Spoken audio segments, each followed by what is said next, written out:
पाकिस्तान तरीके इंसाफ लोगों के दिल और दिमाग में इस कदर छाई हुई है कि जेडीसी के सरबराह जफर अब्बास ने पीएसपी के सरबराह मुस्तफ़ा कमाल को पाकिस्तान तरीके इंसाफ का सरबराह कह दिया। नाज़रीन, आप पहले ये वीडियो मुलाहिज़ा फरमाएं। बिस्मिल्लाहिर्रहमानिर्रहीम। हमारे दरमियान पाकिस्तान तहरीके इंसाफ के सरबराह जनाब मुस्तफ़ा कमाल भाई डिलीट कर देना,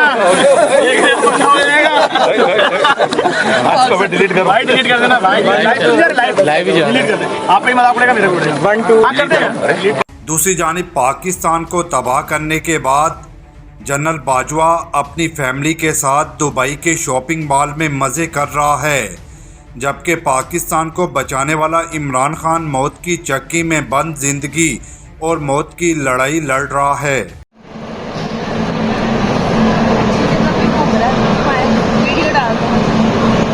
बाजवा साहब दुबई मॉल फैमिली के साथ शॉपिंग करते हुए।